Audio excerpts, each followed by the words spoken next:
Hey, first things first, a happy birthday to my beautiful daughter, my daughter Laura. I have been trained never to say how old my daughter, my wife, my sister, my mother are. In fact, I couldn't tell you this day how old my mother is because I respected her wishes back in the day. Us Dockages are a very vain people, if you haven't noticed.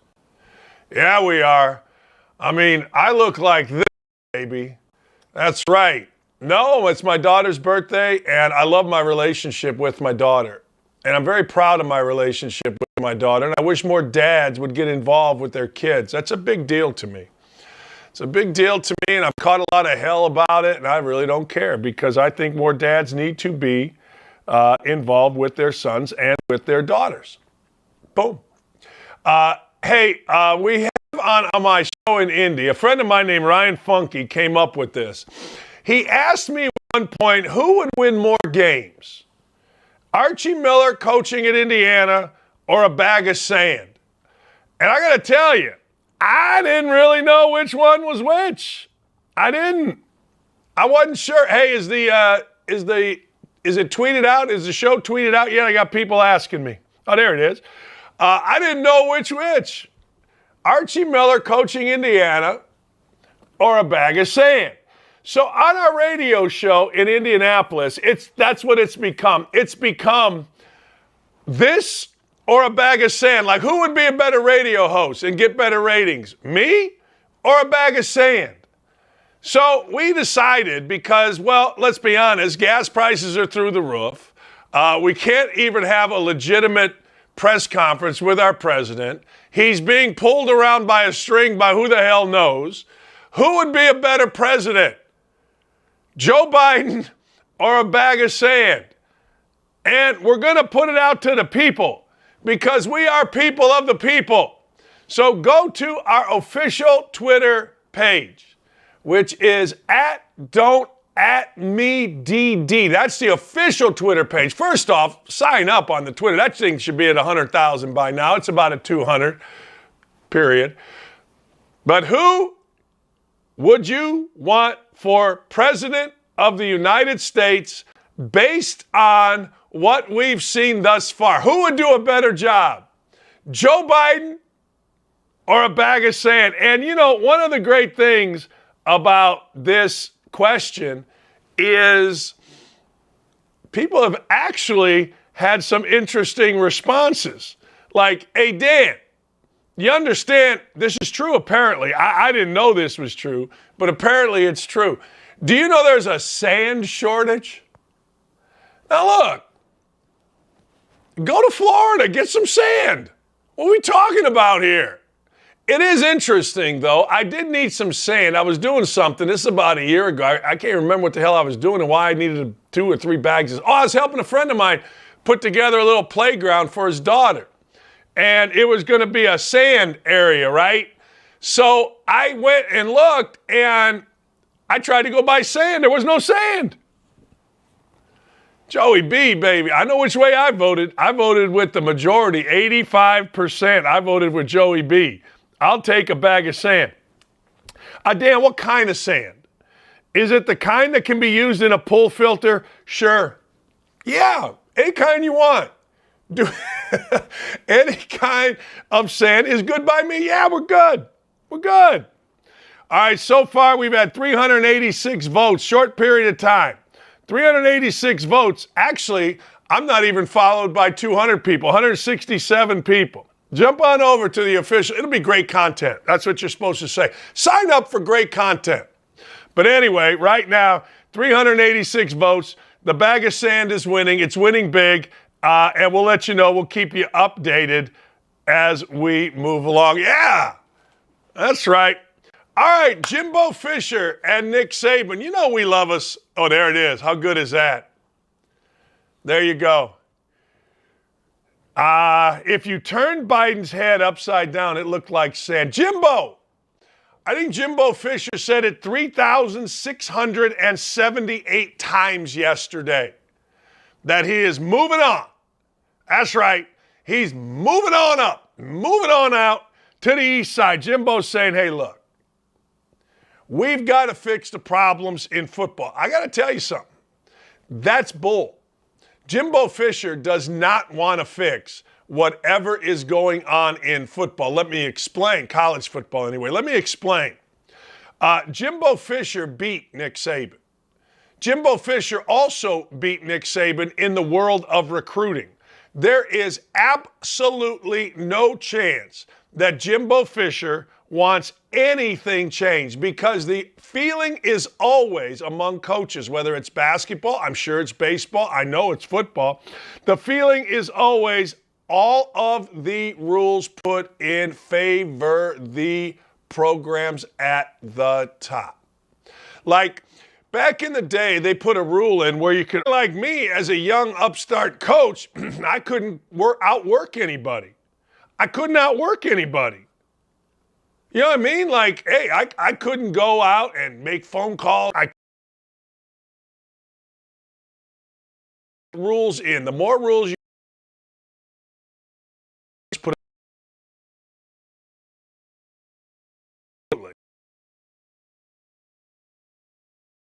out, you're arguing with people on Twitter. You're giving them your 155,000 followers. I get it, all right? Jimbo Fisher, I'm going to read here. It's over with. We're done talking about it. We're moving on to try to fix the problems of what we have in college football. There are a lot more pressing needs than, but he don't want them fixed. I mean, let's be honest. He's got oil money working, and what Saban said, everybody seems to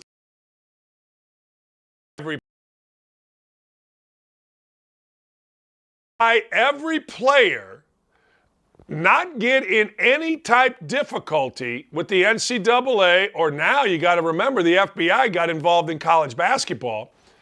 That's what he wants, because on a level playing field, I don't care, go Aggies, yay, rock, go fight, win, you're not beating out Nick Saban and Alabama for players. You're just simply not, period. So I guarantee you, him does want this spat to be over, Jimbo Fisher. But I'll also guarantee you, he ain't working that hard to change the rules as they currently are, which means you can go buy a player as opposed to NIL a player once he's at your school. And anybody that thinks differently is nuts. Absolutely nuts. Cray-cray. And I stay tuned, though, because here's the deal with this spat. This is the best spat in sports right now. I'm going to get into another one that actually involves an MVP in a major league that doesn't involve as much interest as these two guys, no matter what they say. That's the power of football. That's the power of college and professional football. It just is what it is. But it's awesome. You know, we like a good spat. We like a good throwdown. We don't take those kind of things too serious because we know in the background they're probably having a beer and laughing about it. The match was yesterday. It was Brady and Rodgers against Mahomes and Allen. I'm going to give you a cautionary tale. You ready for this? You're not going to like this. Be careful thinking the Bills are going to the Super Bowl. In particular, be careful betting on the Bills going to the Super Bowl. Doc, you're an idiot. Why would you say that based on a golf match? I'll tell you why I said that. There were 4 quarterbacks there.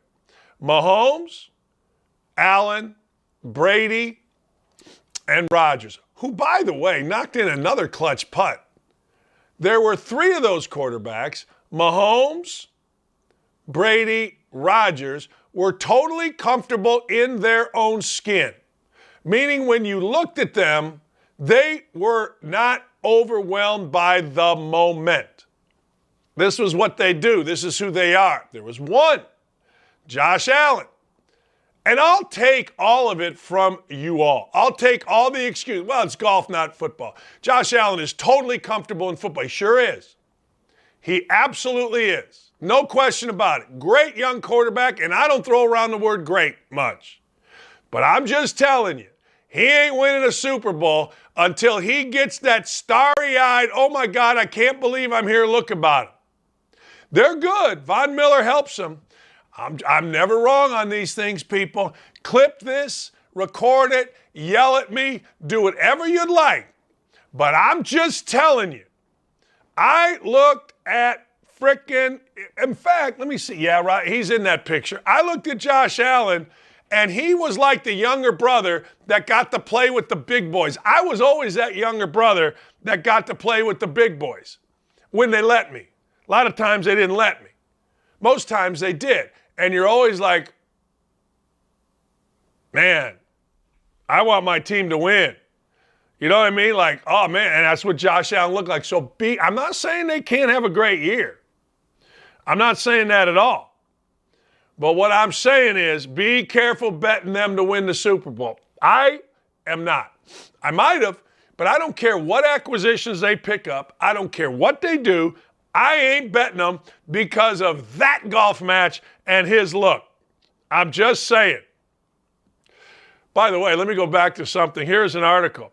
NBCnews.com. Recyclers see used glass bottles as key to easing worldwide sand shortage. I mean, I'm sitting there talking to Dylan and Ryan, and we're like, what the hell? Go to Florida. Dubai. Mexico got beaches. Hell, Northwest Indiana. Beautiful beaches in Gary, Indiana. People don't believe it. I'm telling you. It's true. Salute the sand. I don't know. Oh, man. Hey. All right. Next. I don't like this. I don't know what the deal is here, and I will find out. Marion Barber died. You know, look, for some reason, and I'm not sure why, I always liked Marion Barber. I have no idea. He ran for the Bears, and I'm a bit of a Bears fan.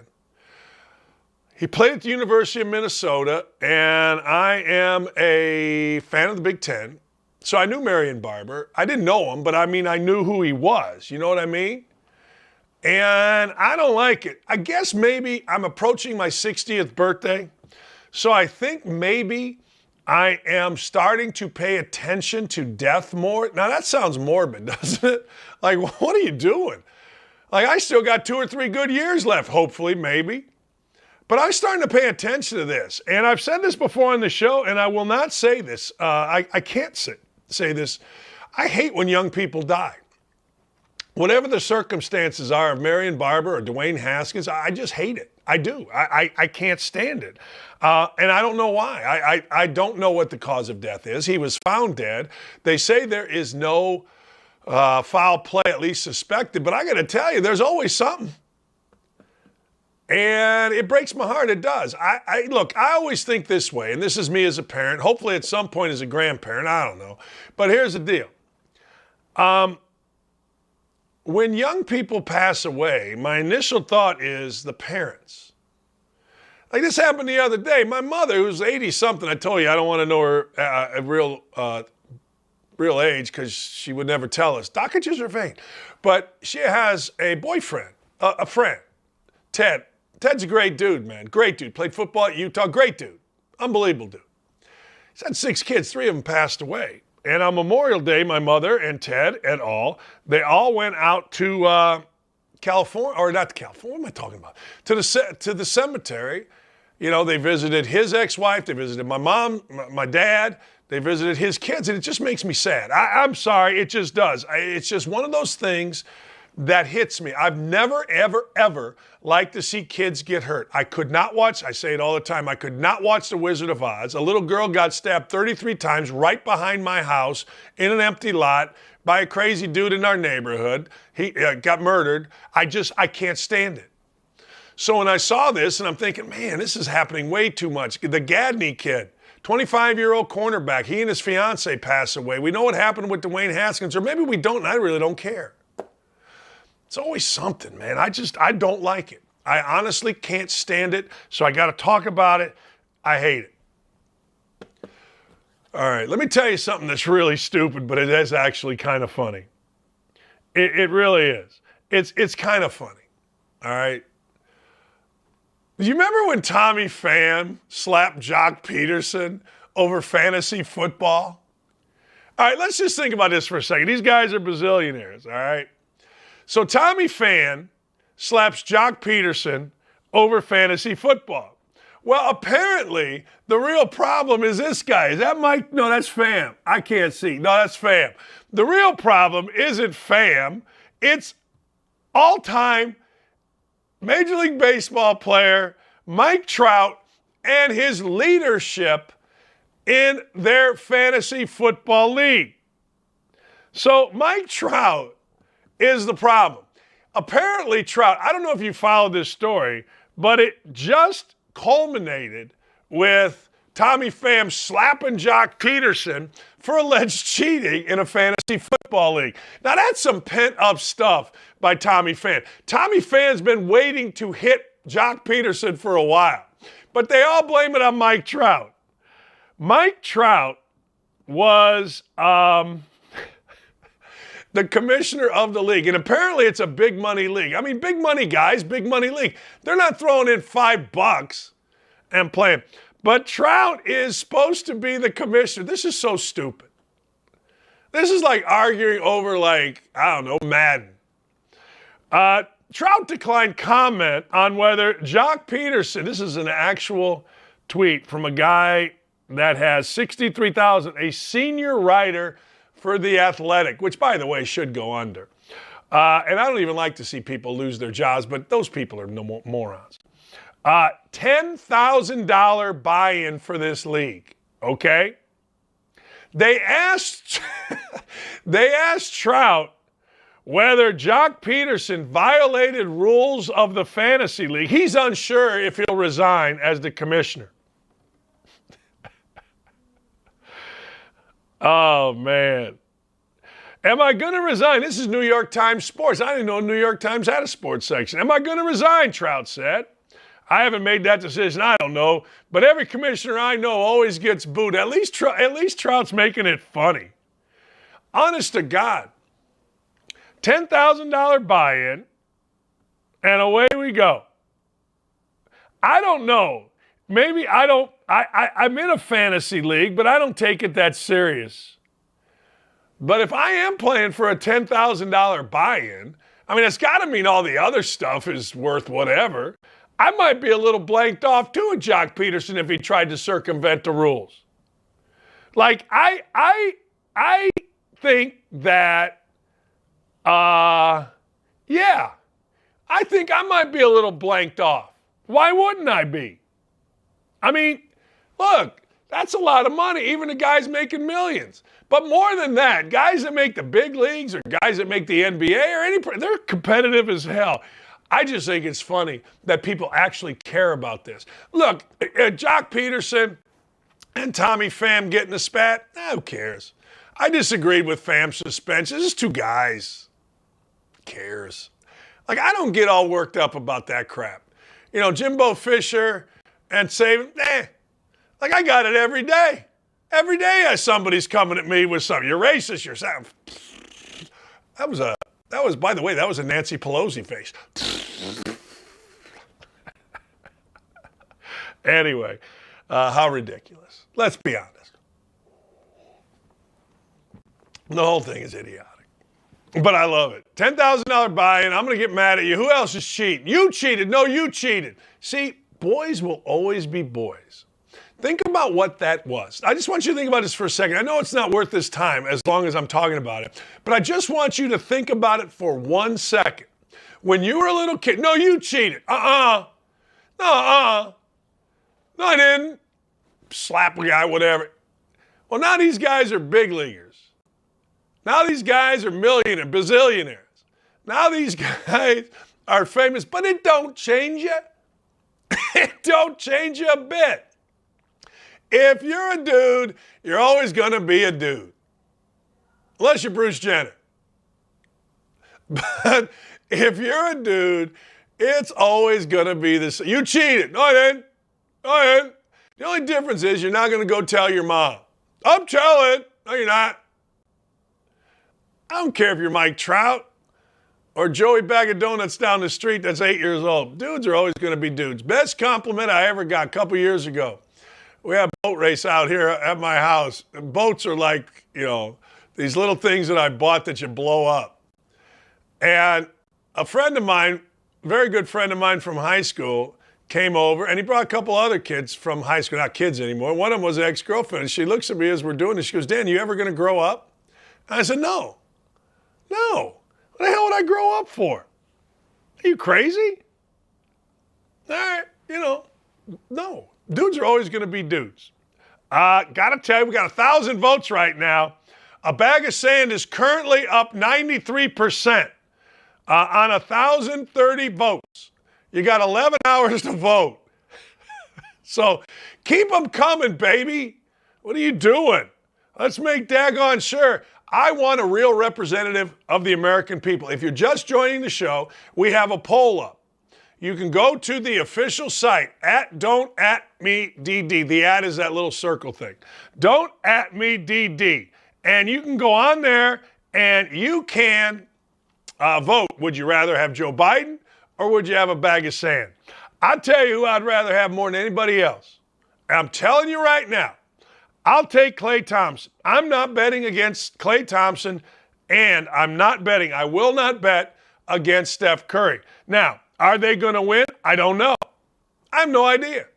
But I know this. I ain't betting against them. I'll tell you right now, don't at me about it. I don't want to hear about it. No. I will not bet against Klay Thompson and Steph Curry and Draymond Green in the NBA Finals. I won't. I think the Boston Celtics are really good. I think the Boston Celtics have this going for them. They are battle tough. If they lose game 1 and they lose game 2, you think based on what's happened, they're going to give a rat's? Hell no. They're not going to care even a little bit. When I say not even care a little bit, I mean not even a skosh, because they've already done it. They've crapped the bed at home. They've crapped the bed in big series. In the first round, they've crapped the bed. In fact, you can make the argument. You could absolutely make the argument that the Boston Celtics should have and could have lost in the first round of the playoffs against the frickin' Milwaukee Bucks.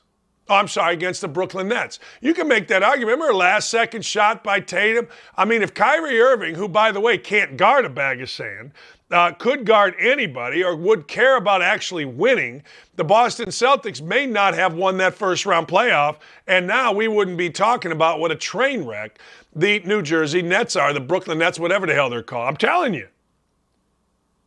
I am telling you. That is the case. And if you go back and watch it as a coach, you'll see, man, Kyrie Irving's great. Give him his money. Fine, Kyrie Irving's great. Give him his money. I don't care. But what I'm telling you is this. I'm telling you, if he gave a rat's, the Celtics might not be there, but they are. I'll give you something that's a key to this series. When you first play a series and you're in your first couple games, okay, you can run some different sets. You can run some different things. You could put some actions in offensively, and you could put some things in defensively that can hurt the other team. But by game 3, it's over. By game 3, a play might work. A set, maybe. But by game 3, you know what it's about? Who can go get buckets? That's what it's all about. And the other thing about game 3, and this was told to me by a very smart NBA person. You know what the biggest difference is in playing in playoff series? The scrutiny. By game 3 of the NBA Finals, basically, even those people, if it's a good series, even those people that say they don't watch the NBA, they're starting to watch. Every media member across the country is paying attention. I'm actually going to tell you, every media member across the globe. You know how tied in the NBA is with China. China will be watching. Hell, everybody will be watching. I mean, let's be honest. Again, if you're not in war, you're not, you know what I mean? I mean, if you are a sports fan or a casual sports fan, everybody will be watching. So at the end of the day, the pressure mounts, and the pressure mounts, and the pressure mounts. And don't think for a second guys don't understand legacy. And this is where I'm interested to see how the Celtics do, because I think the Celtics have guys that are somewhat impervious to that. You saw them struggle during the season.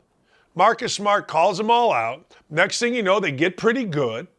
And now they're in the NBA Finals. That is a hell of a way to go about your season. The Warriors are just different. The Warriors, 6 out of 8 years, man, they've been in this thing. You think anything's really going to get to Steph Curry? Now, make no mistake, Steph Curry isn't perfect. He'll take some ridiculously bad shots. He will. Draymond Green, he ain't perfect either. He'll turn down some ridiculously good shots because he's got a little bit of Ben Simmons in him. It is a great team and a dynasty. And I'm not going to get into all this stupid dynasty talk. That's just for idiots. I'm not doing that. But I will say this. They win this one. Really, is there an end in sight? I'm sure there is. But is there really an end in sight? I mean, is there really like, hey, look, I see these guys slowing down because I don't. And now, given the way people go about taking care of their bodies, but they can play for a long time. But here's what I'm looking at. Tonight's game, I got no idea who's going to win. The old rest versus rust thing. But I'll tell you this. I'm not betting against Steph Curry in this series. And here's a last thing, and then we got to go to break, and Jason Hammer's going to join us. But the other thing is this. Betting against Steph Curry, I've said this every day. You bet against Steph Curry, and you bet against the Warriors, you are never, I don't care what the score is, you're never comfortable. I mean, we've seen so many times. 11-0 run. Whap, whap, whap. 3 threes and a deuce. And next thing you know, you're going, wait a second. How the hell did that happen? We're up at 9. Now we're down 5.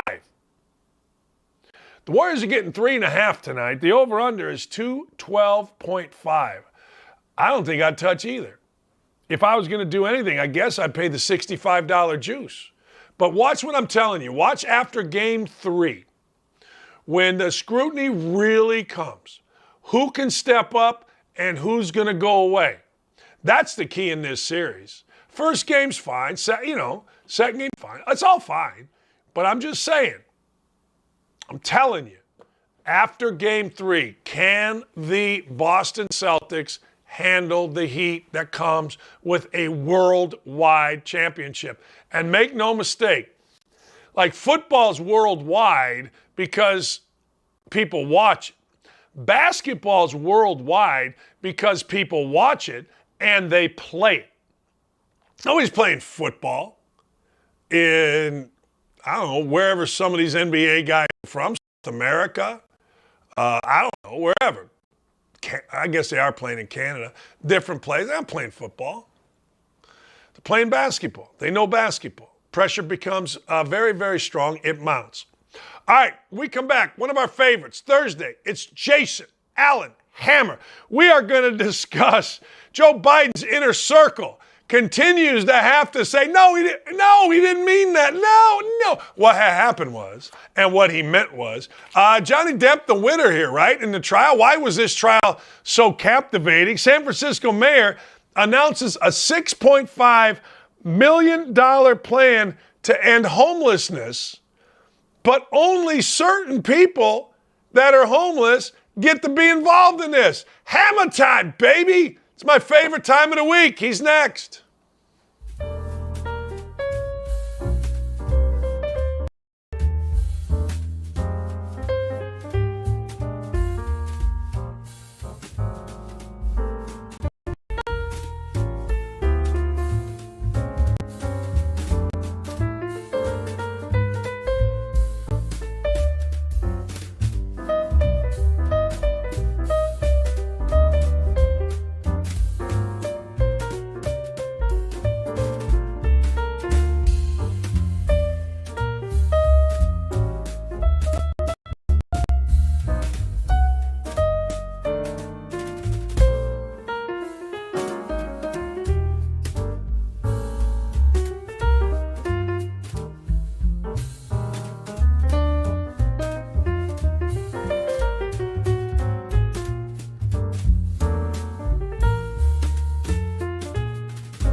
Well, he's the best in the history of the world, and I don't say that lightly.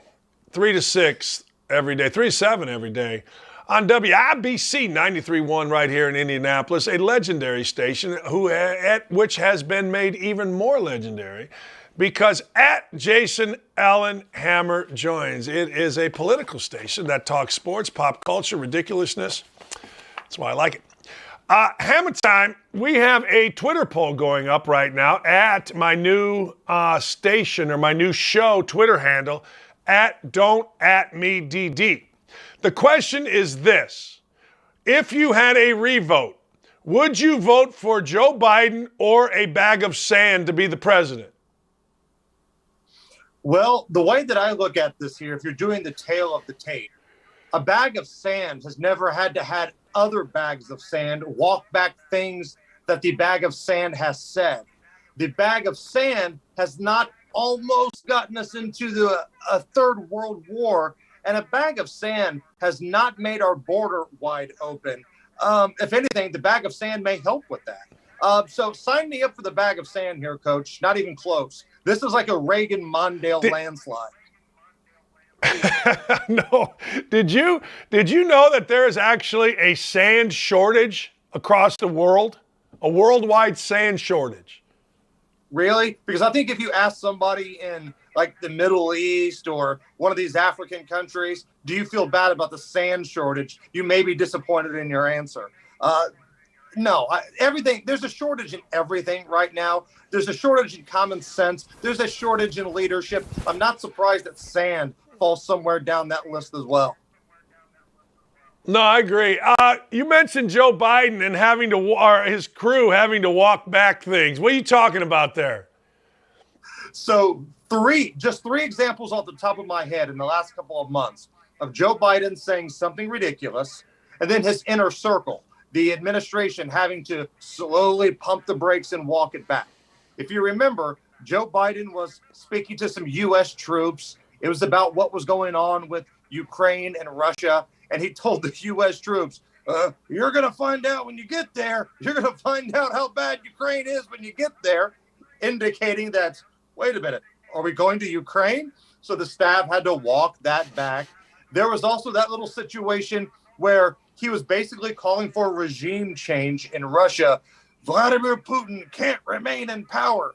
Well, listen, if you say that and I say that as radio hosts, okay, that's what we do. But if you're the head of state, if you are a world leader, if you are the president of the United States, that sounds like regime change. So the White House had to slowly walk that back.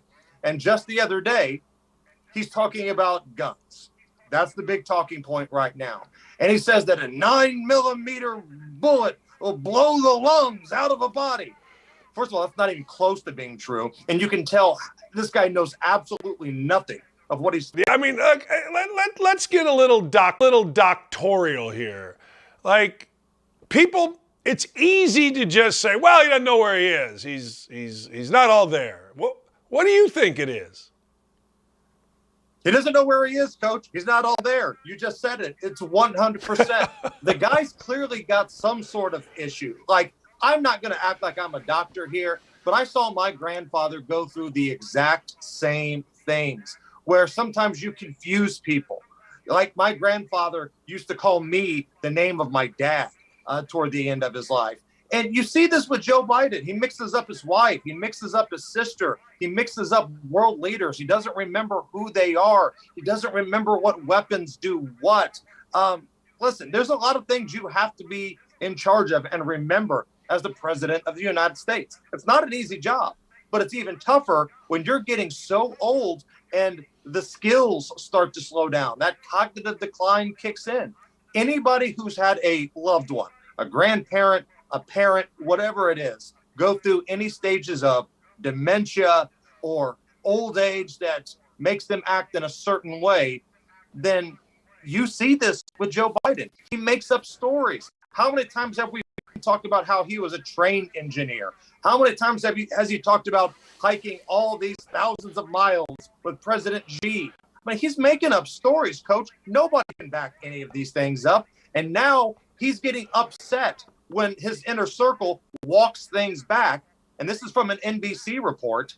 NBC, not Breitbart, not Fox News, NBC says Joe Biden is angry that Democrats, one, are not going on the Sunday news shows to stick up for him. And number two, his inner circle keeps walking things backwards. Again, listen, I don't like Joe Biden's policies. I don't really like Joe Biden as a person. It's kind of sad to see the cognitive decline that he's in.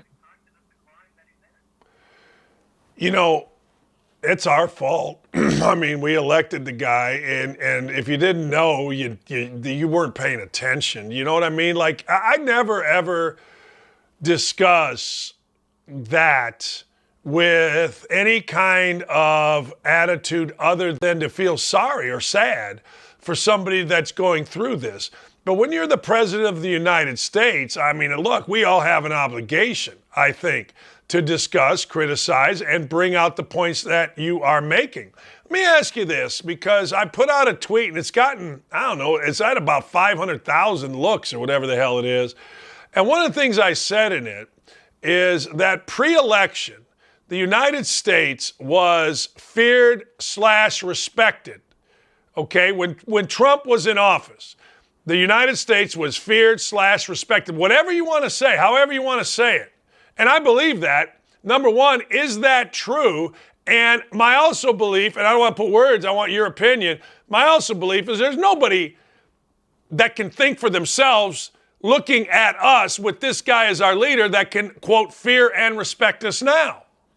Does that make sense? Fear 100%. There's no doubt. If you don't think people didn't fear the United States under the big bad orange man, look what happened to Soleimani. Look what happened to el-Baghdadi, and the fact that there were no major wars under the 4 years as president. Now, the respect, it kind of goes into what your definition of respect is. I know that sounds like Bill Clinton. What is. But is respect looking at the United States as some dignified land of promise? Or is respect, you know what? I might not like those guys, but I really don't want to screw with those guys because I'm afraid about what may come next. And maybe that falls into the fear category. Respect, that one, it depends. If you look at our president calling a porn star horse face or making fun of a media reporter's bloody facelift, which happened on Twitter under Donald Trump, okay, then you can say, well, we're a laughing stock at the world. But at the same time, we had a good economy. The border was solid. Every jobs report was encouraging. There was law, there was order. But now those things are not there, but there's really nice tweets. So is that somebody's definition of respect? Because if that is, that's not my definition of respect. Yeah, the respect part, I don't even really care about. What I do care about are the results. Are we going to fix ourselves? Do we have a functioning economy? Are we going to have a secure border? Are our major cities across America going to be safer? Because okay, so let's say Boris Johnson, he might not like Donald Trump. As long as they have your back when things get squirrely, that's all that matters. I've had to work with people I don't like before. Things have been fine. I agree with you. I agree with everything you're saying. I do. I totally agree. Look, my deal has always been the same. You know, I don't need my morality dictated by a president's actions. You know, I mean, hell, everybody seems to love JFK, and all he was doing was stooping everything that walked. I mean, what are we talking about here? You know what I'm saying? I mean, damn, all of a sudden now we're the moral police. Right. Doesn't matter who the president is. It don't matter. matter. Coach. It doesn't matter. This country is set up to where as long as you want to find a way to work, you might not like the job, but you can have every opportunity to make some money in this country. Now, not everybody's going to be a millionaire. Not everybody's going to be a billionaire. You might not have that dream job that you thought you'd have coming out of high school. But in this country, it's designed, you can create your own path. If you're somebody that relies on the government to give you things all the time, then you're never going to be satisfied. More government equals more problems. Yeah, and if you rely on the government to give you morality, you're totally screwed. You know, I mean, what the hell? Hey, Johnny Depp and Amber Heard, both won. Heard lost. Please explain. Listen, this is one of those trials that when it started, I didn't care a blue rat's ass about. I don't like Johnny Depp. I've never even heard of Amber Heard. I didn't care. But when this thing started picking up steam, and I'm hearing sound bites about people losing fingers, people pooping in the bed, all kinds of things being broken, slander. Did the Washington Post run fake news? All right, now we got ourselves a good old-fashioned ball game. I think the decision was just. And can we please, for the love of everything holy, stop with this garbage of believe all women. I thought believe all women went out the window when Michael Avenatti was trotting out there these ridiculous chicks claiming that Brett Kavanaugh was running trains on them during his confirmation hearing for the Supreme Court. But if we haven't put dirt on the grave of that useless saying, look at Amber Heard. Basically, a jury said, yeah, we don't really like Johnny Depp, and we're going to give you $2 million because he's kind of a creep, but you have to give him 15 because you lied about everything and you put it in the Washington Post. The Washington Post was fine with running the story as an op-ed. And yeah, the whole believe all women thing, never once did I buy it. And if you're saying to yourself, well, of course, you're a guy. My wife, who's just in the next room, the minute that phrase started coming out, she looked at me and says, you can't believe all women. We're nasty bitches. We're skeezers. We're horrible people sometimes. My wife said the exact same thing. My wife said the exact same thing. She's like, that's the dumbest thing I've ever heard. Are you crazy? She goes, you can't. Lee is like, you can't do that. It's like, men, we're so dumb. I once had an argument on my show, my radio show in Indy, about what would be a more disgusting job, cleaning a men's locker room or a women's locker room. I said men's because I think men are disgusting. Oh, women called in and said, you got no idea, Dan. There's nothing worse, right? We don't.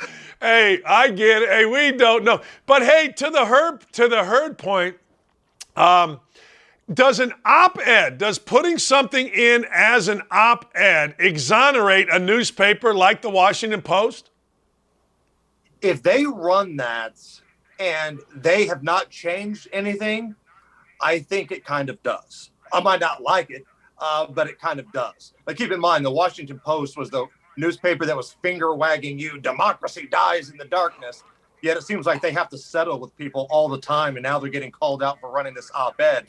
But the minute they change anything, if they change a headline, if they change a line, if they change any sort of verbiage in the story, then yes, now they're on the hook for it. So it's going to be tough to prove in court, but I'm tired of getting the finger wagging from the Jeff Bezos Washington Post about democracy dies in darkness.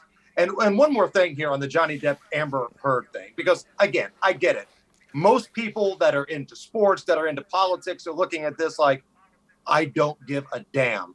But isn't it a little bit, just a little bit frustrating that we know so much about this trial? We know who's pooped in a bed. We know who's got a dog. We know where Johnny Depp keeps his weed and his cocaine.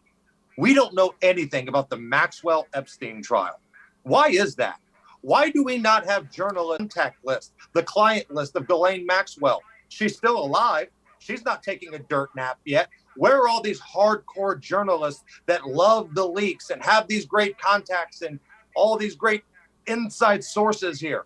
Listen, if it's Clinton, if it's Trump, if it's whoever, let's find out who it is. Let's get it out there, because to me, that is so much more of an important story. And it's an underreported story in this country than anything else. Why do you think that is? My answer is because, the left is so in bed with all these people and they don't want to embarrass themselves. But what do you think the answer to that is? Why is it that way? I think that's part of it. If you look at who the quote prosecutor was for Ghislaine Maxwell, it was James Comey's daughter, Lincoln Lyon James Comey's daughter, who's the best friend of the Democrat Party. That was the prosecutor. Now, the prosecutor won the case against Maxwell, but the minute that verdict came in, the records were sealed. Now, why is that? Why would the prosecution, not the defense, the prosecution want to have the record sealed. What are you covering up? How many of your dad's buddies are down there on Pedophile Island doing God knows what? And again, I don't give a damn if it's Republicans, if it's Democrats, if it's actors, athletes, whoever it is. Sex against children, prostitution, human trafficking. These are the things that should bring us all together. But why is it a partisan thing? Why can't we get this list? Because just the gut feeling here, if that were Ted Cruz and Rand Paul and Donald Trump and all these other folks, nothing but Republicans down there at Pedophile Island, you would find out who they were, when they traveled there, when they stayed there. You would have a list of their home addresses. You know, I'm going to take this a bit farther. You know, human trafficking has become a real thing. Hell, we saw at a Mavericks game, 8 people got arrested for trying to steal somebody, to traffic her.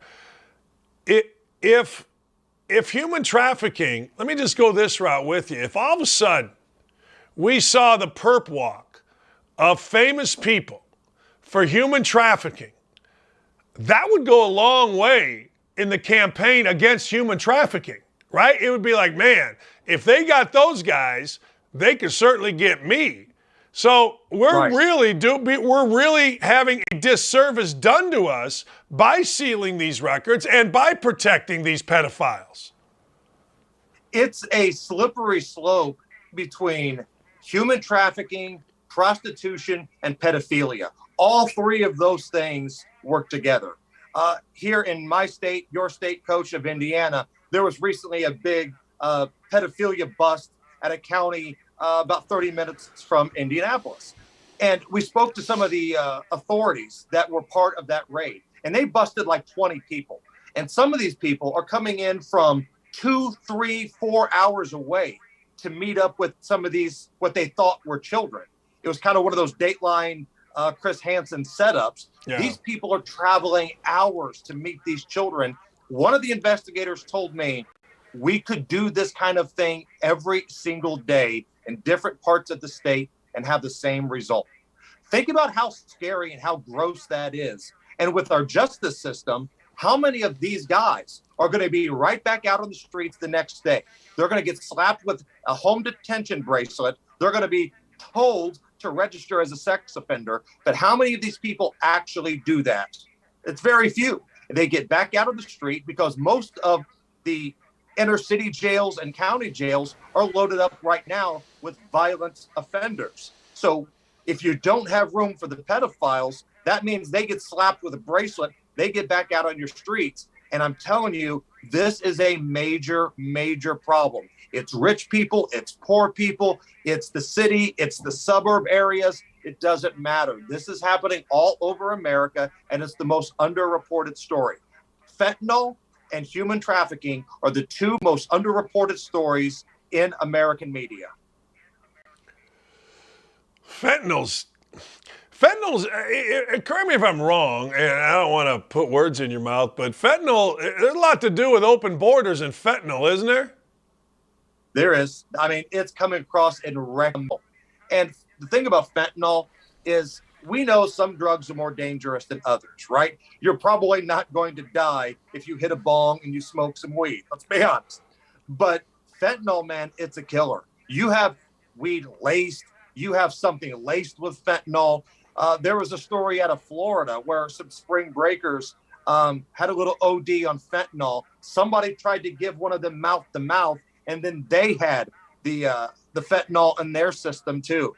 It's so dangerous. It takes just a little bit to kill a great amount, and it's coming across our border. China has a big part of it. China is a big part of why Mexico has the fentanyl to begin with, and Mexico makes it easy. They can literally just walk it across. The San Francisco mayor said, yeah, we've got a 5-year, $6.5 million plan to end homelessness, but only transgender homelessness. What is this about? Let me make one thing perfectly clear. The mayor of San Francisco, London Breed, is an idiot. This is the same moron who violated her own mask mandate because R&B band Tony had a reunion concert, and she was, quote, feeling the spirit and didn't want to put a mask on at the indoor reunion concert for Tony. So now she comes out with this plan that says, all right, we are going to address the homeless situation in San Francisco. All right. I think that's something we can all get behind. Anybody that's been to Frisco, you see that's a big problem. There's homeless all over the place. There's bum poop up and down the streets. It's a big deal. All right, let's get some millions of dollars. Let's build some shelters. But it's only if you identify as transgender. So imagine being some homeless bum and you're under a bridge and here comes a little caravan of the mayor's office. Excuse me. Are you transgender? No? Okay, well, continue to lay under that bridge. They give you the middle finger and they drive off. But if you identify as transgender, you get to come inside the new shelter. You're going to get rehabilitated. You're going to get a meal. You're going to get a shower. You're going to get clothes. They're going to help you get a job interview.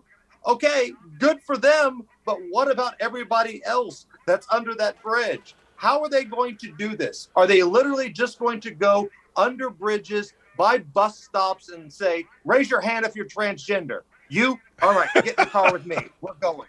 It's the most ridiculous thing. And if transgender folks want to be viewed as, just like everybody else, if you're looking for, the equal opportunity, this is not equal opportunity. It's not equal opportunity if your sexuality dictates whether or not you get shelter or not. This is ridiculous. There's nothing wrong with helping women, helping men, helping transgender people. It's fine. But when you start singling people out for their sex, for their color, for their religion, and to do a victory lap on it, like this dumbass does in San Francisco, to make it look like she's super progressive for giving a middle finger to everybody else that's under the bridge, it's laughable. She's a clown. Yeah, Tony, baby, I'm feeling the spirit right now. Yeah. I mean, it is amazing. If somebody, I don't know, 10 years ago, I'd go back 10 years. If somebody 10 years ago, just 10, wrote a movie about what's real right now, nobody would believe we'd be this stupid in this country. There's nobody that would believe we couldn't define what a woman is. There's nobody that would believe the story that you just told. There's nobody that 10 years ago would believe this nonsense. There's nobody. You couldn't do it. Couldn't do it. If I'm a homeless person in San Francisco, I don't care if I am into dudes, if I'm into women, if I identify as a man or a woman. Guess what? I'm transgender now. If it means me sleeping under the bridge one more night or going to this brand new $6.5 million facility, I don't care what I have to do. If I have to tuck parts, if I have to do something, I want to get in the shelter. I'm with you on that. Hey, as soon as you were talking about that, I'm like, you're damn right I'm transgender. You're damn right. I would do whatever I had to do. The one thing I've always said about homelessness is, I really don't want to hear how people say, well, I went homeless for a night. I remember Nick Nolte telling me that he went homeless for a few nights to play a role. And I asked him, I go, well, yeah, I mean, you learned what it was like to live on the street, but you didn't learn about the hopelessness of that, right? You didn't learn about how hopeless you are. Well, if I get a chance to go to a facility and I get a chance to get cleaned up, at least there's a sliver of hope. And I've talked to a number, and I know you have too, a number of homeless people in and around downtown Indianapolis. My buddy Rocky, a military guy right there on the corner of Meridian on the Circle, South Side. Hopelessness is the thing. That's just a bunch of crap. I would say real quick, yeah, I'm transgender, man. Yeah, pick me. Hey, what do you like tonight? 3.5 is what the Warriors are giving. You like anything there? So I'm going to break some numbers down here for you. Whoever you think is going to win the game, bet on them, okay? Because the spread has not mattered the last couple of years in the NBA Finals here. The last 8 years of the NBA Finals, 45 games, the winner is 41-2-2 against the spread. That's a 95.3% rate. So avoid the favorite. So if you think, Golden State is going to win, avoid, the money line pick. Go with the spread. If you think Boston's going to win, you're not going to need the points. Pick Boston to win. The spread has only mattered in 2 out of the last 43 results with 2 pushes. I think Golden State's going to win tonight, so I will take Golden State to cover the 3.5 to 4, depending on where you're finding the number at. So it's kind of like what we hear with the Super Bowl, right? Very rarely does the spread come into play. Who you think is going to win will either win outright and not need the points, or the favorite will cover. So I'm in on the favorite tonight. I like Golden State game 1. Give me the Warriors. You think it's a high-scoring series? I don't think it's high scoring. No, I think Boston plays pretty good defense. The over-under is about right. Golden State, I believe, was the best team in the NBA playoffs at hitting the over that played at least 6 games. So we're not talking about the teams that got the doors blown off and swept right away. Of all the teams that have played at least 6 games in the NBA playoffs, the Warriors were the best at hitting the over. Last time I checked, I think it was around 212, 213, something like that. I'm not playing the over-under. It feels about right because I think Boston can lock you up a little bit. Usually 212 is something that I would play the over on, but I'm not doing it first game of a series. What you like anything else? You like Curry 27.5 either way? There's a prop bet on Draymond Green. Points, rebounds, and assists. I believe I'm taking the under in that one. Again, I like Boston's size. I like Boston's depth. They can play some defense. If Draymond Green is not going to get in the double digits into points, that overall total is not going to come anywhere close. So if you have that available on your sports betting app or wherever you go, look for the Draymond Green points, rebounds, and assists, and ride the under on that one. All right, big dog. Always entertaining. Every Thursday you bring it, brother, and I appreciate you. Thank you. Thank you for having me. He's the best. I'm telling you. At Jason Allen Hammer, go give him a follow. Right now. Go give the man a follow. I'm telling you. It's good stuff. It's real stuff. The reason I like Hammer, he's not a Republican or Democrat. I'm not a Republican or Democrat. We can just think for ourselves, and we're not afraid to say things most people are thinking. That's why the Hammer and Nigel show, 3 o'clock, 3 to 7 at WIBC.com, if you're looking for it, is the best show in the state of Indiana. And I say that as a guy that has a show in the state of Indiana. Their show's better. I listen to their show on the way home. I'm like, they're better. So there you go. I got the DAM Awards. Damn Awards coming up next. You don't want to miss them. We got How High Can It Go? Crap Award. Who are these guys? I didn't know this existed award. The Unbelievable. You will not believe. In fact, I'm not even sure the story that I'm going to talk about next is even true. I didn't go that deep. Last night, I was working. I played golf. I choked like a dog. I'll get into that later. I got home. I went to the store. We picked up a grill that we had bought. My wife, this is my life. My wife went into the garage at like 9:30, and guess what she did? She put a grill together. You know what I did?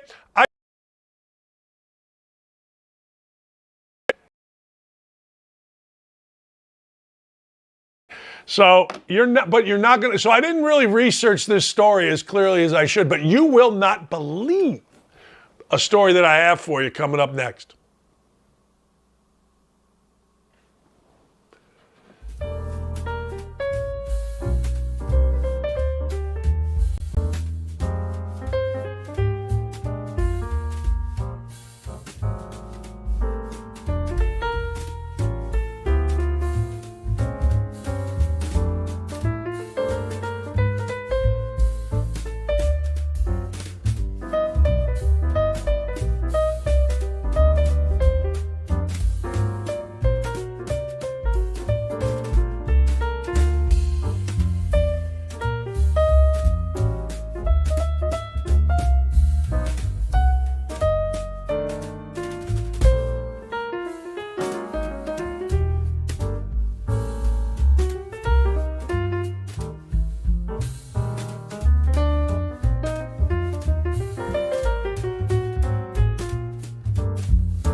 we got a great week rocking and rolling right now, and I want to thank everybody for watching. I want to thank everybody on the YouTube chat. Morgan asks, am I not allowed to make fun, quote, make fun of the Republicans?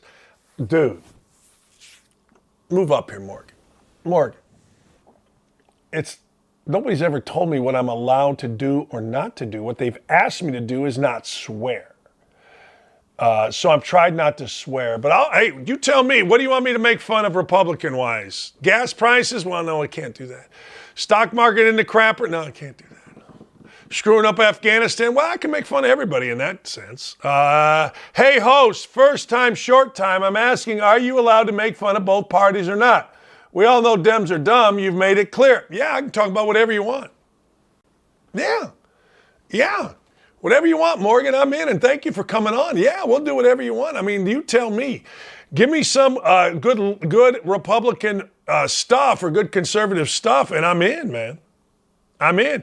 Dan, what did Bob Knight teach you? He taught you how to hit a jump shot. Well, he didn't teach me how to play music. I saw what you said there, Nick. He didn't teach me how to play music. He didn't teach me how to hit a jump shot. Frankie Colensis taught me to hit a jump shot. Frankie Colensis is currently in Greece in hiding. He got convicted of, wait for it, voter fraud, running for city councilman in East Chicago. That's right. You all think there's no such thing as voter fraud. Y'all never lived in Northwest Indiana. In Northwest Indiana, we got voter fraud coming out the yang. And my guy, Frankie Colensis, he was the head coach at Highland High School, taught me how to shoot this beautiful J. Next thing you know, he gets convicted, concrete for votes, in the day, federal court, so he had to do 75% of his time. He would basically die in prison, so he said, screw that. They did not take his passport. They should have. He had all kind of different passports. Next thing you know, he's on a plane to Mykonos. He actually called in my radio show in Indianapolis from Mykonos. There you go. I'm not angry, Morgan. I want to know. What do you want me to tell? I'm in, man. DD spits truths. You're damn right, Jason. Let's spit some truths. The How High Can It Go award. How high can it go? We're usually on how low can you go. But how high can you go? It's the Dammies, baby. How high can you go? Well, let me tell you how high it is going. It is going high enough, ladies and gentlemen. And I'm talking about gas prices. We're sitting there, all of us. Some with hair, some not with hair. You're filling up at the pump and you don't even want to look. $92 is what I spent to fill up the 140,000 miles on it Traverse. $92. You know what it was before the election? $35. Now, I don't know about you, but there's a lot I can do with the difference in about $57. You all like this. No, you don't. You guys are smart. You listen to this show. People out there apparently like this, and I'll tell you why they like it. People are saying this, and I don't know whether it's true or not, but I'm hearing this. I'm hearing that part of the Green New Deal is to break us. Break us from using gas. Make gas too expensive, so we've got to do what? Well, you know what we've got to do? We've got to go out and buy electric. Look, I don't care about electric car. I'm good with all of it.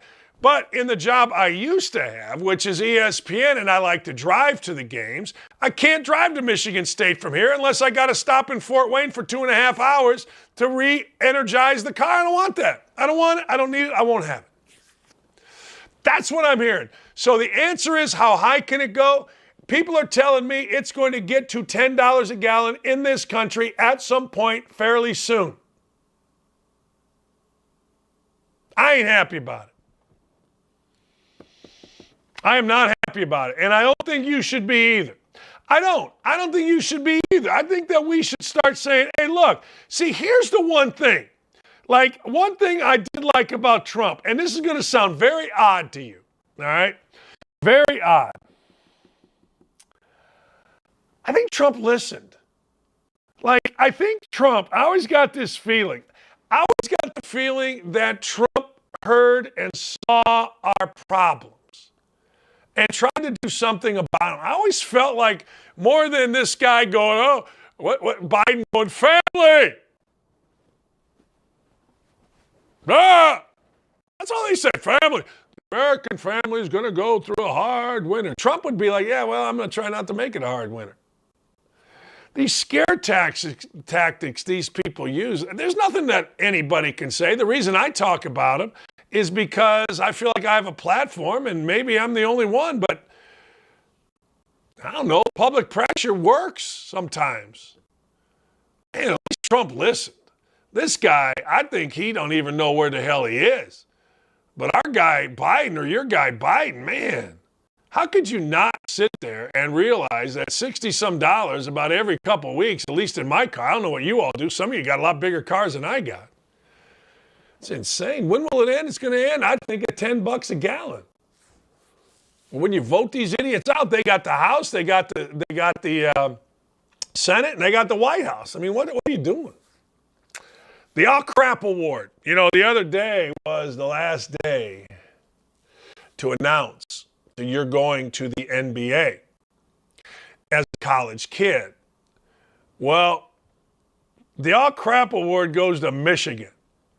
Ah, crap. See, Michigan, along with Indiana, I think were the two favorites in the Big Ten in basketball. Michigan lost two kids. They lost a kid named Caleb Houston, who I guess he's staying, and I guess he's going to be pretty good, and I guess he is getting the right advice from people. You know, that's my guess. I mean, Caleb Houston, okay, he's a good player. Came in as a 5-star recruit, all that happy horse bleep. He's going to stay in the draft. And, okay, good for him. I mean, I'd never say, hey, look, don't follow your dreams. If you believe the people that are telling you to stay in the draft, then you got to do it. But, oh, crap, if you're Michigan, then they lose to kid named Musa Diabite. I always say his name wrong. He's going to stay in the draft as well. Now, I don't know where that kid falls in the NBA, but I know this. That kid and the kid Houston basically have perfect bodies for the NBA. Now, Houston was a terrific corner shooter. Think P.J. Tucker, but long, lean, and young. He's a terrific corner 3 shooter. I don't know whether both of their games. I got no idea. I told you this yesterday. The one thing I do know about the NBA, the one thing I know is that fit matters. And if these two guys get drafted by the right team, then guess what? It's going to be good for them. If they get drafted by the wrong team, look, you got to understand these two guys are really good players. And I would love to have the body and their future. They got great future coming. But they ain't LeBron, ladies and gentlemen. They ain't LeBron. So fit matters to these guys. I mean, that's what I got for you. It just does. So, crap. Like when you're a coach, that's what you do. Like, guy's going to transfer. Crap. You say different words, but crap. You know, we're trying to sell the show. Who in the hell are these guys? That's my next award. Like, who are these guys? Like, in my world, the New York Mets in 1969, they broke the hearts of my Cubs. All right? My Cubs were up. Sano, Kessinger, Beckert, and Banks, and Williams, and they always had somebody different in center field. Jim Hickman and right, Randy Hundley, Pitt Fergie, Jenkins, Bill Hands. Man, we had a squad with Kenny Holtzman. So the Mets break my heart. In 84, the Mets and the Cubs were in the same division. Doc Good and those guys were young. The Cubs beat them, went to the playoffs. 86, we know what happened. The Mets got the break from Buckner. Next thing you know, down in Game 7, they win. And the Mets have been okay. Now, they're fine. They won a World Series a few years ago. That's fine, great. But I got to tell you, the Mets usually stink. The Mets don't stink this year. No, the Mets don't stink even a little bit. And they had something interesting. Carlos Carrasco is a longtime pitcher. Carlos Carrasco is a good pitcher. Carlos Carrasco's been injured. He's been up. He's been down.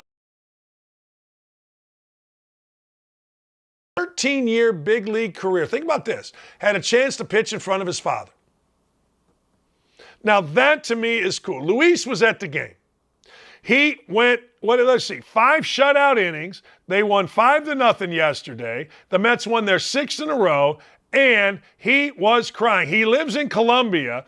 He has visited him a few times when he played in Cleveland, but they could never work the dates out so that his dad could be at a game when Carlos pitched.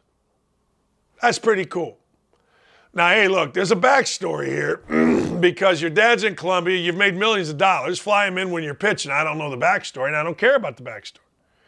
But the truth of the matter is the Mets have always, to me, been one of the least interesting teams in sports. I hear about them all the time because they're in New York. They're absolutely second fiddle to the Yankees. There's no question about that. If you question that, God bless you, but you shouldn't because, well, what the hell? But the truth of the matter is they've been pretty damn good, and if you go back, they've been pretty good by subtraction. I mean, last year, Javi Baez did a lot of talking, man. Javi Baez did a lot of talking when he was with the Mets. Javi Baez hadn't done nothing. Nothing. So now the Mets are good. Now let's think about this just for a second. People say, well, baseball sucks, it's awful, it's bad. I like baseball. I don't watch it every night, but I do enjoy it. Yeah, I watch the Cubs. I guess I care about the Cubs. I didn't used to, but I do now. Well, I used to, but I don't now. Actually, I got that in reverse. But I got to tell you, New York Mets, not the Yankees, taking on the Dodgers in the NLCS. That'd be big ratings. That'd be big. You got New York against LA. And then if you can get a New York or LA against the Yankees in the World Series, now you're really in business.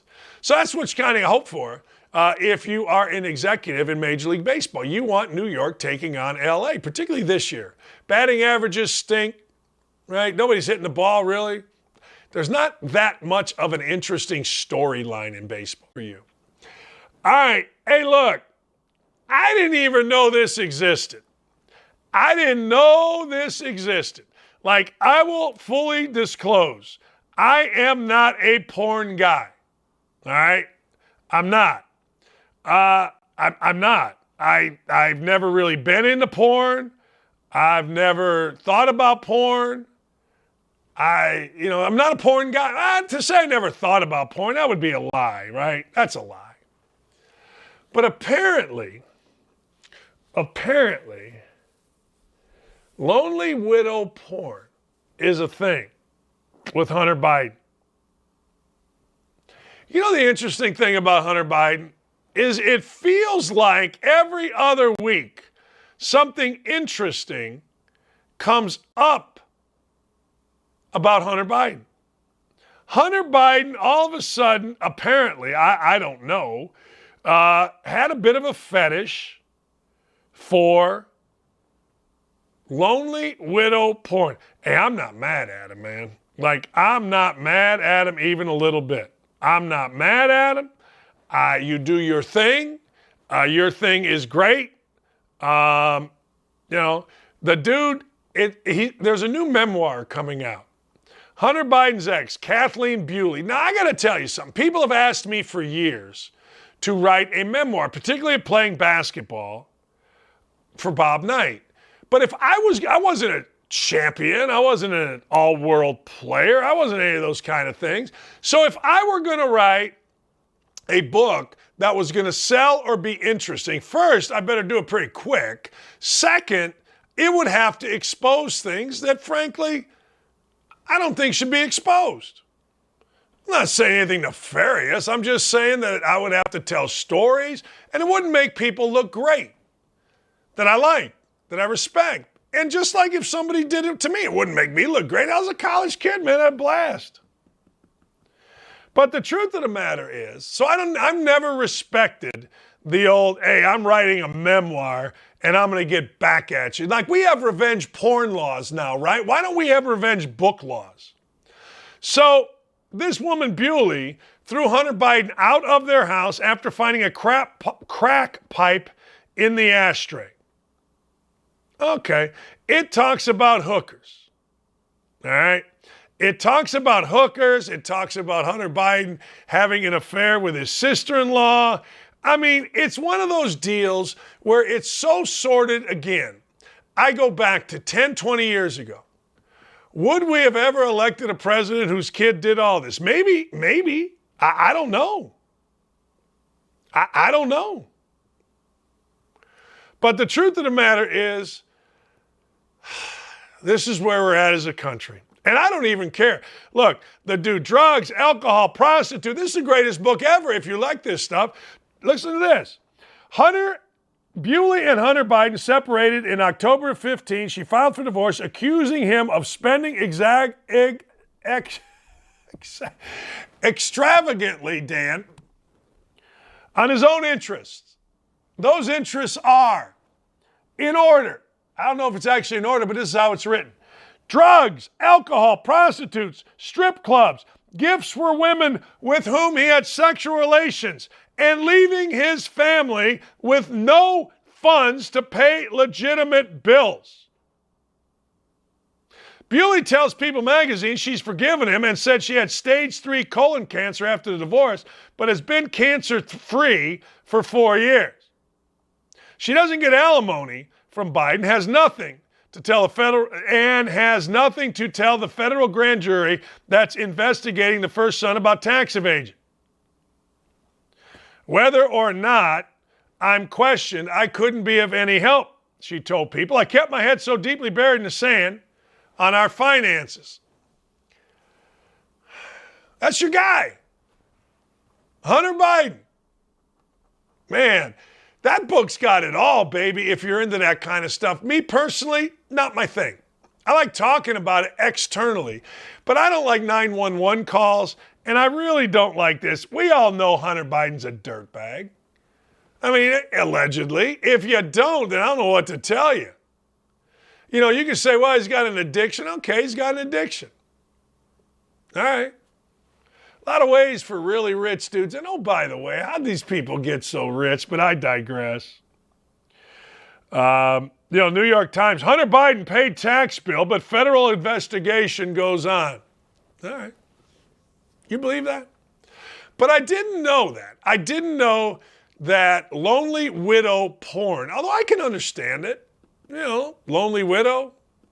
Guy knocks on the door, UPS guy dressed in that hot brown uniform. Ooh, baby. That's right.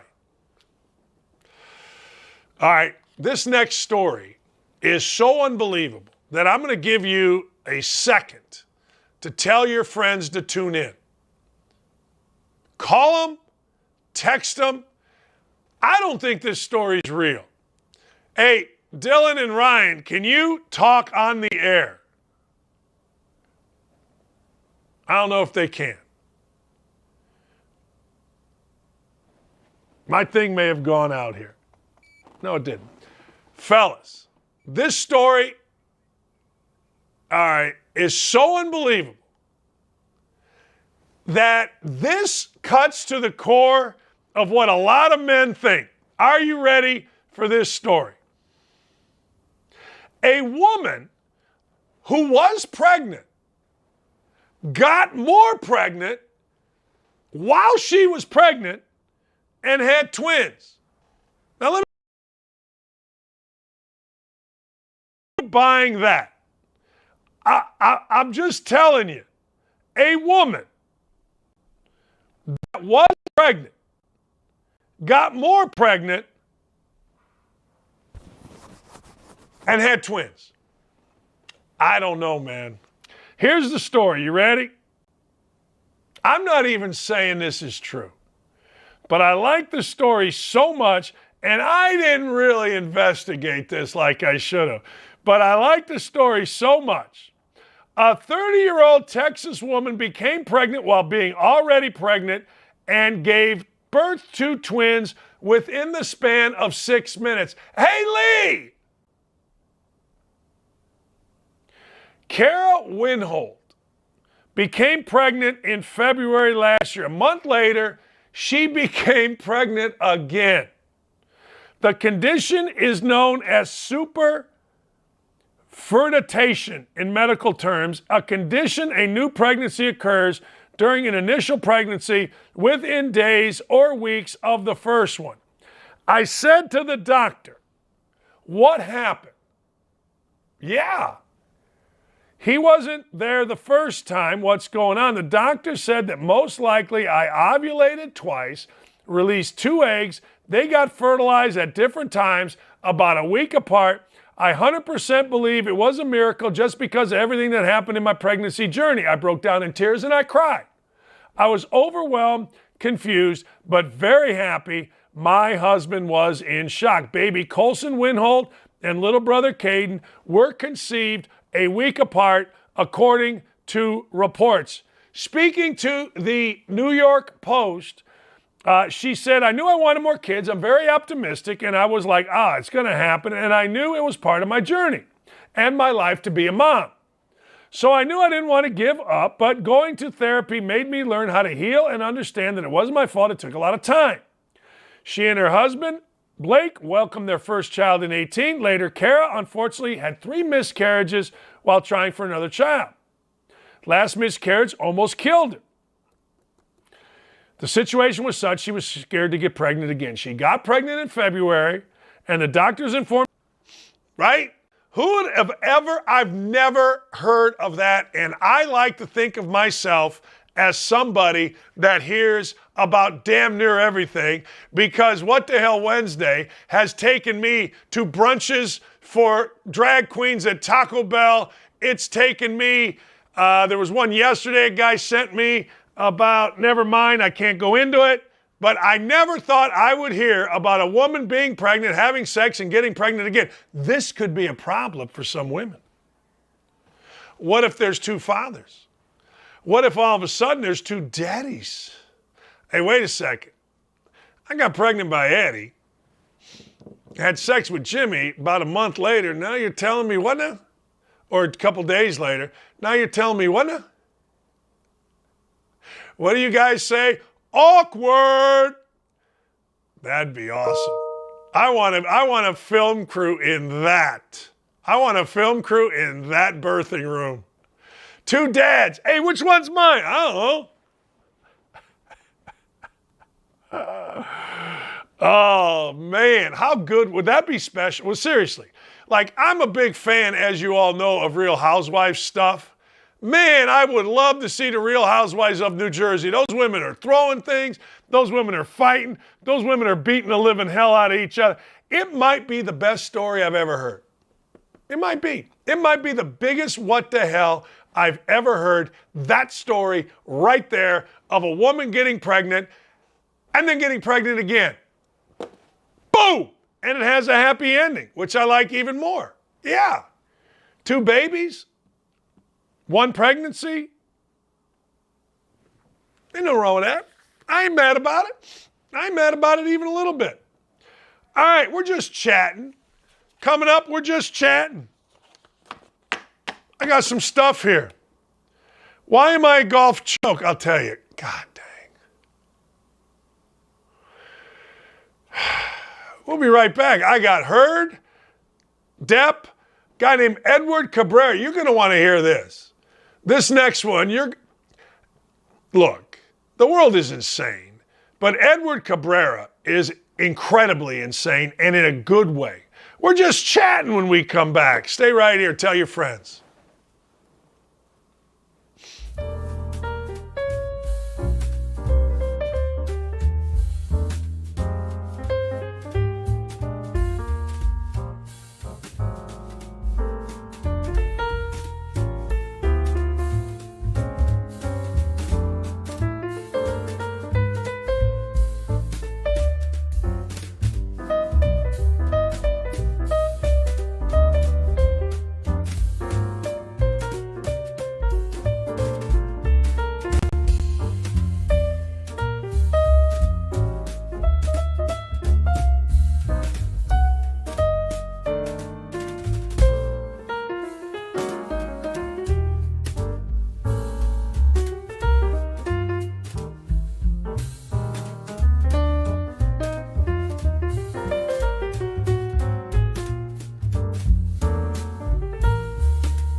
right, here's the deal.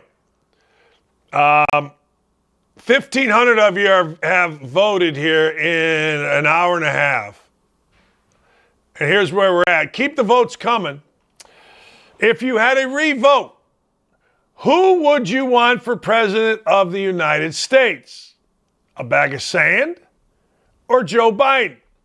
Currently, 94% of you have said, I want a bag of sand. Don Stewart says, don't we have a current bag of sand in place? Hey, Dan, what kind of sand? I don't know. Dan, Michelle says, at least a bag of sand wouldn't put inflation any higher. Silk, who's one of my favorites, at NWI, Northwest Indiana golfer, says, each wood has a puppet master pulling the strings, but at least we wouldn't have to listen to the bag. Oh, boy, is that no lie. But I'll tell you this, if the current bag of sand in the White House didn't speak, we might lose less content. Because every time that clown speaks, it's good content. It is. It's good content. Dan, have the mail-in votes come in? That's pretty funny. That's pretty funny. Yeah. Yeah. Dan, who are the effing morons that voted for Biden? Well, I don't know, but I do know this. A bag of sand is looking pretty good. Hey, we've had a record-breaking week here so far, and I want to thank you all for it. So go right now and retweet our show, please. I got to get more people watching. Starting in August, we will be on Fridays. Right now, we're not on Fridays. So this is the last show of the week. All right, I don't know. But did you see this? I'm going to make sure I got this right. I've never heard of this before in my life. This is the second thing I've never heard of before in my life. Marlins pitcher, this is where baseball's going. You want to know why people can't hit in baseball? Marlins pitcher Edward Cabrera, listen to this, made his debut for the Miami Marlins. He's 24 years old. He held the Rockies to no runs on 1 hit and 4 walks across 6 shutout innings. He threw 94 pitches, 59 of which were strikes, all right? His fastball was an average of 96.9 miles an hour. He threw each of the game's hardest pitches, all clocked at 98. Listen to this. He threw 35 changeups. None slower than 92 miles an hour, but wait for it. One of those changeups went 95.5 miles an hour. A changeup. Now, you want to know why guys can't hit in Major League Baseball? I'm sending this to Plezak. I'm sending this to Danny Plea. What the hell? A 95.5 mile an hour changeup. Wow. You want to know why the guys back in the day have all these, hey, they never struck out Tony Gwynn, hey, we never, no, it's because they didn't face this. They didn't have to face a 95 mile an hour fastball, much less a little off speed at 95 and a half coming off of a 98 mile an hour fastball. They didn't have to do that.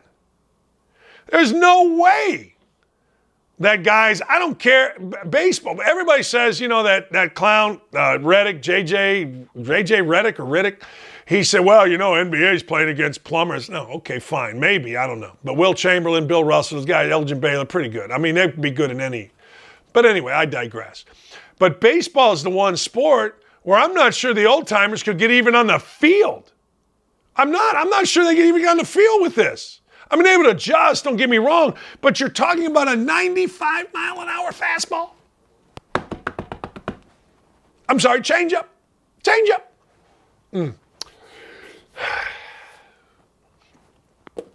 That's pretty good. All right, Amber Heard guilty of defamation.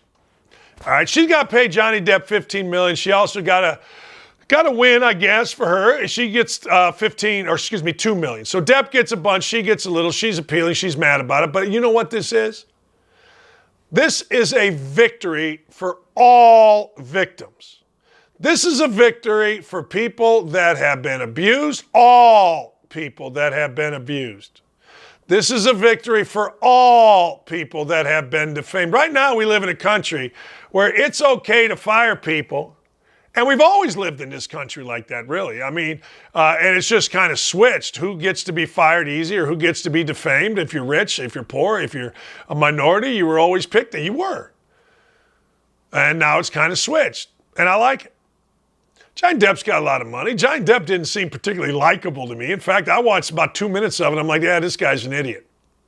But how is it possible? Let me ask you this question.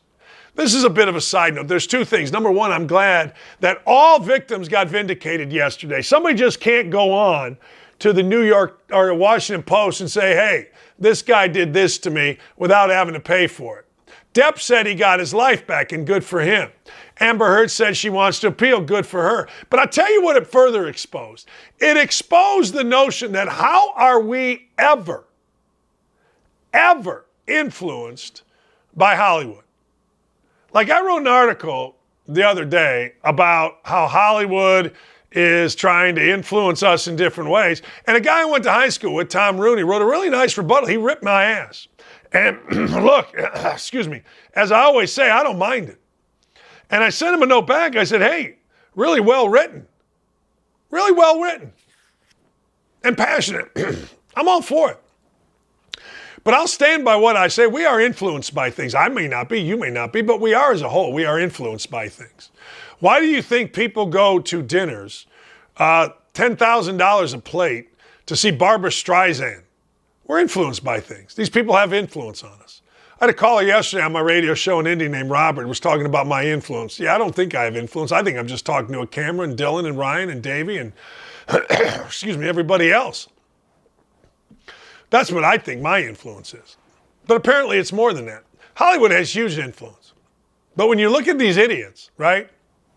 Let me ask you a question. I'll give you the answer in sports, Pat Tillman. You give me an answer in Hollywood currently. Who is worth paying attention to and listening to? Like, I'm not talking about because he's on your political side. I understand. I'm about ready to die here.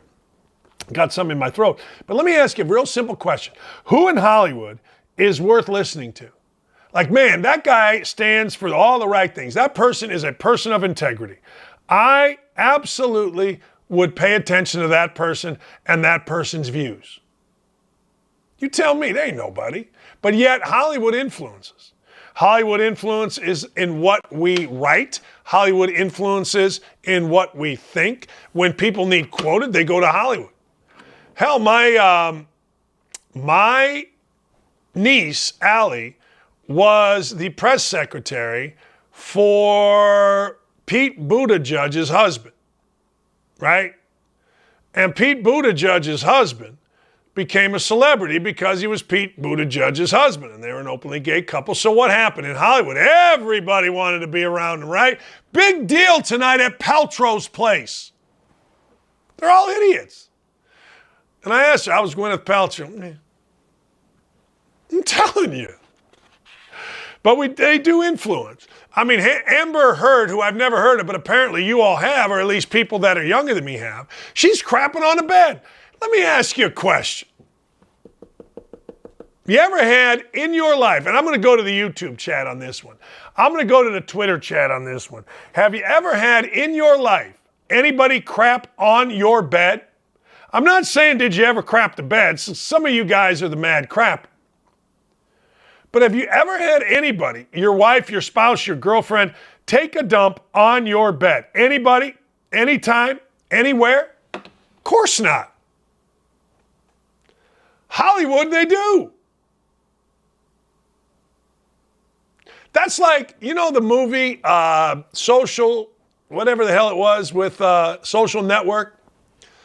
And the one guy's crazy girlfriend sets his place on fire? That's that kind of action. I guarantee you all the crazy stuff you see in Hollywood is a reproduction of events that happen in all these fools' lives. It's insane. But I do think this. I do think that it is a win for just normal people. Because let's be honest, victimhood sells, baby. Victimhood sells. All right? There is something about victimhood that right now, like if you say or even question, why is Taco Bell having drag brunches? Oh, you're a hater. You're a hater. Or it takes a lot more than slapping a set of double D's on somebody with a crank to be a woman. Oh, you're a hater. I'm calling your boss. Call whoever, I don't care. It's amazing. It really is. So the Heard trial gave us a little window into the stupidity, and it protected a lot of people from folks just saying stuff about you if you have some level of popularity and it being believed, and I salute that. I do. Jamie Dimon is the main guy he's the CEO of JP Morgan. I'm going to make this clear, Jamie Dimon, the CEO of JP Morgan's personal opinion. There is a hurricane. He warned investors to prepare for an economic hurricane as the economy struggles against unprecedented combination of challenges, including tightening monetary policy and Russia's invasion of the Ukraine. According to Dimon, not JP Morgan, Dimon, the hurricane is right out there down the road coming our way. We don't know if it'll be a minor one or a superstorm Sandy. You better brace yourself. There are storm clouds looming over the United States economy, but he said he's since updated that forecast given the challenges faced by the Fed as it attempts to rein in inflation. Right now, it's kind of sunny. Things are doing fine. Everyone thinks the Fed can handle it. We shall see what we shall see. But is anybody surprised by that? I mean, any of you guys, even you young guys that are on Robinhood, I'll look at my Robinhood. I don't even look anymore. I used to look all the time. And I'm like, oh, man, we only made $500 today. Oh, man. Oh, wait, we're up $72 today. Hey, I'll take it every day because I know where this is headed, baby. And it ain't headed good. In fact, I'm going to give you a piece of advice. I'm not a rich man, but I'm probably more money than maybe most, but I'm not a rich man, not even a little bit. But I will tell you this, I'm smart enough to meet with my financial advisor last 2 weeks ago. I saw this coming. I said, okay, protect me. Here's what are we going to do? We had a great meeting. I would suggest you do the same. I mean, when a guy as influential as Jamie Dimon says this, then you got to pay attention. Or you can put your head in the sand and say, yeah, it's all right. But when you get to be my age, you know, when I was your age, I didn't care. Doesn't matter to me even a little bit. What do I care? Now at my age, I'm like, wait a second. That's that trip I want to take with my kids. That's my retirement. What are we doing? Although I'm going to work on this show as long as they'll have me. So be careful out there, people, as they used to say. All right, there was a time in my life, and I'm curious how you all feel about this with your life. There was a time in my life where I was clutch. Like, I'm telling you, I was clutch. Like, if you played golf with me, you were in pretty damn good shape. Like, you were somebody that said, hey, I want him in the last 4 holes of a golf match. You ever been that guy? You ever been there? Man. My friend Cam Safali, who I'm getting ready to play golf with this afternoon, along with a couple others, he said, man, you're having a problem closing lately. I'm like, no, I'm not. I live on Tenacious Drive, damn it. I'm a stud. Okay. Played a golf match yesterday. And I have a theory in golf. Tell me if you believe this. If you have enough 6, 8, 5, whatever foot putts for the win, you're going to miss some. Yesterday, my buddy Mike's a Hall of Fame football player at Ball State, Mike Lecklider and I. Last year, let me back up. Last year, we were up 4 holes with 4 to play in this match, in this tournament. We lost 4 straight, then we lost the 5th straight. Boom. This time, we're tied going to 18. I'm in pocket because I choked. Mike is 12 feet away. Long story short, he 2 putts for par. Their guy has to make an 8 to 10 footer. He drills it. We go to extra holes. Mike gets in pocket. I hit it in the sand. Next thing you know, it's a par 4. I hit a beautiful shot this far from the hole. So I'm laying 3. They make another 8-footer because they're clutch. Now I got to make this 5-footer to send the match to the next hole. I've done nothing except help Mike on maybe 4 of the 18 holes. Maybe. I'm not a bad golfer. I was a 5 handicap last year. I'm up to a 9. I'm playing horrible. My back hurts. My ass hurts. I'm doing too much of this. I choke like a dog. I wasn't nervous. Didn't bother me that part. But I didn't make the putt. I mean, I didn't make it short. I didn't cunny thumb it. But you know what I don't like? I don't like being a choking dog. I don't like it. I don't like the feeling.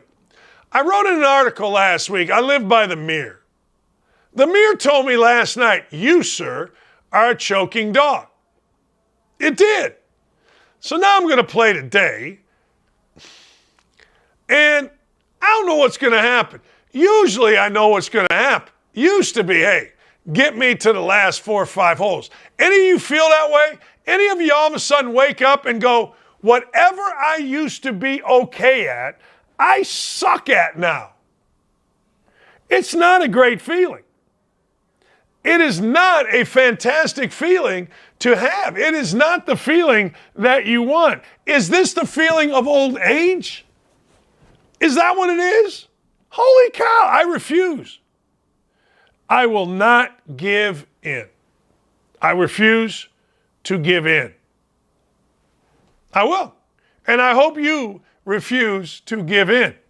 You can let me know. Let me know on Twitter or let me know here on the YouTube chat.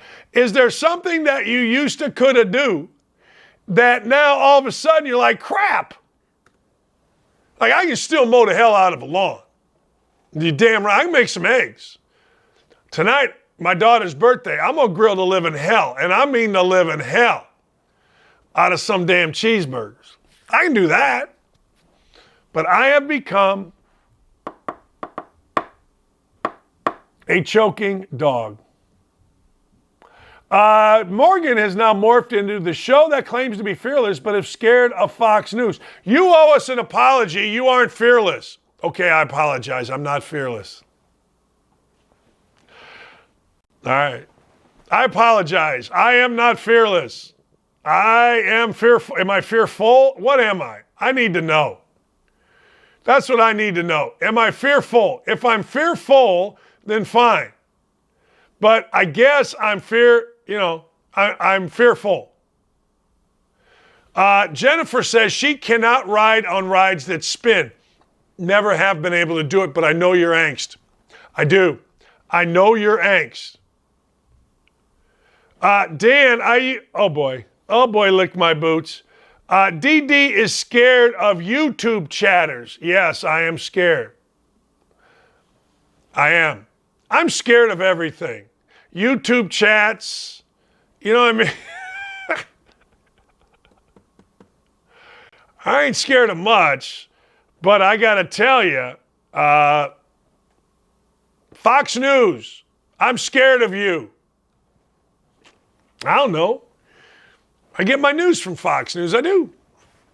I mean, I'm not going anywhere else. All right, time to make some money. Yesterday, I gave you a parlay. I gave you the Mets and I gave you the Guardians. And guess what happened? Yeah, for the first time, long time, the Mets and the Guardians both won. Well, they win a lot. I don't, not on parlays, but tonight I'm giving you a piece of advice. I am going to bet 2 ways tonight. I am going to bet the money line. I'm going to bet the money line on the Warriors, which means you don't have to give points. And I'm also going to give the 3.5 points. I ain't afraid to give 3.5 points. I hate the hook. Those of you that know me, I hate the hook. Hate it. Can't stand it. The hook drives me nuts. So I know what Jason Hammer said, which is about 90-some% of the time, whoever you think is going to win in the NBA Finals, don't even worry about the number. Just bet the team. For example, if you like the Warriors, take the Warriors and give the 3.5. If you like the Celtics, take the Celtics and the 3.5, whichever way you like it. I personally am going to take the Warriors, and I'm going to give the 3.5. I'm also going to take the Warriors, and I'm going to take the money line. I am. I'm sorry. I just believe in it. I think the money line is always a good bet with the home team. All right? This is the one I'm most interested in, though. Steph Curry. It's down to 26.5 when I last looked. Steph Curry over under 26.5. Now, here's what I said yesterday, and I'm going to stick with this, and I want you to watch this if you're going to watch the NBA playoffs tonight. All right, the NBA playoffs tonight feature Steph Curry, who is a very dangerous shooter, very dangerous scorer, 25 points a game, 5 assists, 5 rebounds, one of only 3 or 4 players to ever do it in the NBA Finals for his career. But he's going up against, and I said this yesterday, Marcus Smart, who is the best defensive player in the NBA. The NBA is the best league in the world, so Marcus Smart's the best defender in the world. That's the way I look at it. It's science, people. So it's dangerous to take Steph Curry because he's going up against that guy. It's also dangerous to take Steph Curry because, frankly, other guys can get hot. And if the Warriors get up, we've seen Steph Curry sit out like entire fourth quarters. They're not afraid to tell Steph Curry, hey, look, we got other guys to finish this up. You chill. But 26.5 is too enticing for me. And here's the other reason. I'm trying to win money here. Like some of you, and this is me, some of you just want to put on your phone, and my wife pretty, put on the phone, right? I'm going to watch a game tonight. So, let me see what's going on. Let me look. Yeah. All right. I'm going to make a bet because I'm going to watch the game. That's not how you should go about it. It's not how you should go about it. How you should go about it is, I am here to make money. I am here as an investment.